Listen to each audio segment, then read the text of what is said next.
Hey, what's going on, guys? Hope you're doing fantastic this week. My name is Tyson here with the Tech Time newsletter, and this week we have a handful of updates, just like we always do.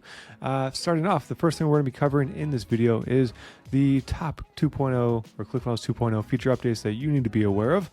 After that, we'll be covering a new training on how to create discounts inside of ClickFunnels 2.0. That way you can offer discount codes and promos for your business inside of the platform here. After that, we'll be following up with a tool of the week, which is going to be Designrr this time around.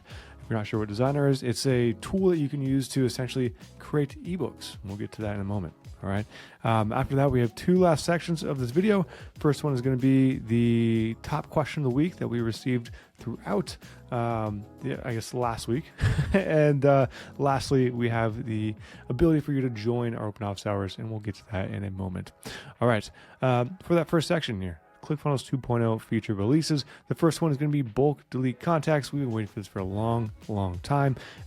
If you have been using the platform for a while, I'm sure you're aware, but previously you could only delete contacts one at a time. That means you had to click on each individual person, go through, delete, go back to the contacts page.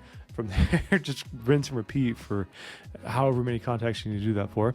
Now you can just do it in one sweep, and that's it. Everything's gone, and you're good to go.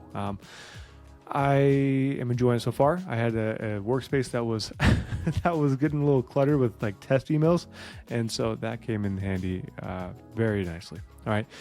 The second item here is the ability to essentially enhance the customer profile of, or your customers can enhance their profiles inside of your ClickFunnels communities. Basically, you can now add your own social links, a bio, the basic stuff that you'd see in other social or community platforms. That is now there. Go check it out. It's fun. It's a good time.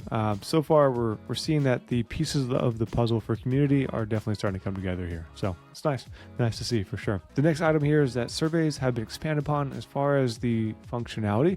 Before, you only had like the option for a bucket question. So if someone answered a question a specific way, then you can create an outcome or a redirect or whatever you want to happen based off of that. But now you can use a scoring system, which will allow you to give points or award points based off of whatever answers people choose throughout the survey. And if they earn a certain amount of points, you can then create rules and just general things that happen around the survey itself, where they go. Are they redirected if they earn a certain amount of points? Are they taken out of the survey? Totally up to you. But this video right here, or this article, will walk you through everything you need to know. And the last feature that we're going to talk about today is Apple Pay. Finally, we are able to use that within our checkouts. All you need to do for this is make sure that Payments AI is turned on and activated in your workspace. If it is, and you have a gateway set up such as Payments AI or Stripe or NMI, totally up to you. It will then allow you to actually configure that for your funnels. That's it. So if you'd like to learn more about that, just click on any of these links. Actually, same thing applies for any of these guys. Click on them directly. It'll take you to an article. It'll walk you through everything you need to know and have a little video there for you to watch and follow along if needed. All right. Moving on, we have our quick tips and how-to section of the week. This week, we are talking all about discounts, how to create discounts inside of ClickFunnels 2.0. If you aren't aware, there is functionality directly in the platform here that allows you to go in and essentially create promos or discount codes directly inside of the platform. And anyways, this section right here is going to go all over that. If you have any questions, if you want to dive further into it, just click on the link right here at the very bottom. It'll take you to an article that will walk you through the entire process, how to set things up, make sure things are firing correctly, make sure the discount codes are created as intended, and all that fun jive. All right. Moving down, we have the tool and resource spotlight for this week. And this week we're talking about Designrr. If you aren't aware, there is a better way, instead of like just going to like Google Docs and creating PDFs and stitching things together for creating ebooks. And it's called Designrr. Designrr essentially is a platform that is all around creating ebooks and actually even audiobooks now. And it makes your life a lot easier. You can create flipbook type styles where the actual ebook is directly on a page and it has interactive functionality. You can create Kindle versions. You can create EPUB. There's so many different formats that you can use, but It's going to speed up the process a lot. Plus, there's a lot of nice templates and designs that you can start off with. So keep that in mind. All right. If you want to check this out, you want to see more about it, go ahead and click on this video right here. It'll take you again to an article that will walk through everything you need to know, how everything works, how to find things inside the platform, and all that fun stuff. All right. The main thing I actually use this for is create ebooks from blog posts. It can convert any URLs that you give it into a ebook. Basically, it'll pull all the text, the images, whatever from the link that you give it, and it will add it to a like an ebook format, which is pretty cool. Moving down, we have our FAQ and troubleshooting section here. This week, our main question seems to be around discounts. That's why we covered it up top as a training and right here as a question. The question is, why should I consider offering discounts for my products and services? Now, there are 5 different reasons or things that I think apply to this.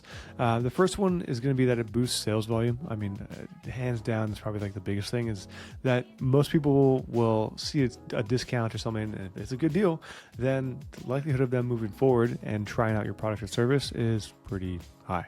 It goes up. It goes up from where they were as a non-buyer.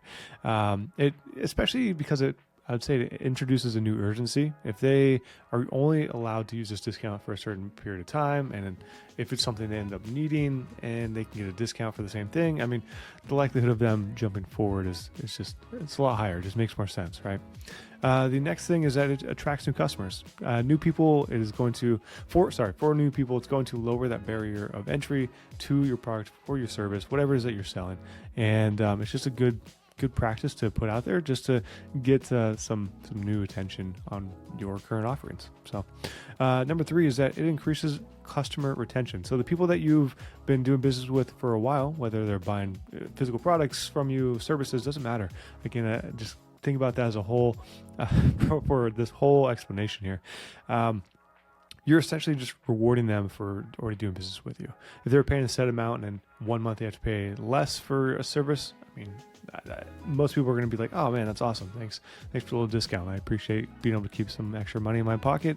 It is a nice little bonus for the people that have already been in your ecosystem. The 4th thing is that it clears out inventory. So if you're trying to, especially when it comes to like Halloween stores or like, Halloween stores, but like just seasonal type businesses where you're selling specific types of inventory. If you're trying to clear that out at the end of the season, a lot of times you'll see this like clearance sales at the very end of a season where people are just trying to get rid of what they currently have at the end of that specific time frame, so they can not have to hold any inventory for the rest of the season or the rest of the year up until the next year where they start selling the same products again. So, or the same line of products, right? I use Halloween as an example, right? Halloween, Christmas, whatever, like those are very clear examples where people are selling very seasonal items and they're not going to likely sell those or carry those or want to carry those for the rest of the year. No one wants to buy Christmas stuff in July unless there's a big discount, maybe. And number 5 is that it encourages bulk purchases. I think that this is a pretty big one. A lot of people, especially if it's for items that are unavoidable when it comes to purchasing, such as like toothpaste or like a toothbrush, right? People are going to, I would say, if they can buy it at a discounted rate and it makes sense over a long period of time, they'll stock up. Like Costco is a good example of this. You go to Costco because you get bulk items for a nice price and you feel like you're winning in the end, right? So I'd say it's a similar effect right here. If you're essentially giving a discount and they decide that they want to stock up for the year, right? It really depends on your product and service, but I would still want to throw it in there because I think it makes sense. Just to wrap up this section, I think if I haven't made myself clear enough, there are some benefits to using discounts. That's it. Now, moving on down to our last section here, our special offer. This is something that we have been enjoying over the past few weeks, which is letting people come in and join our open office hours. You can join today, Monday, if you make it in time. We start at 3 p.m. Pacific Standard Time, 6 p.m. Eastern, and the same time applies on Friday. So if you happen to sign up today, you can still make it in time. If you happen to sign up during the call, you can still technically join. It's totally fine. But Friday as well. Friday is totally open. Same schedule, 3 p.m. Pacific, 6 Eastern, and we'll be there for a couple hours just answering questions, pointing people in the right direction, all that good stuff. And that's a wrap on this week's newsletter, guys. Thanks for hanging out with me today. I appreciate you, and I look forward to seeing you next week.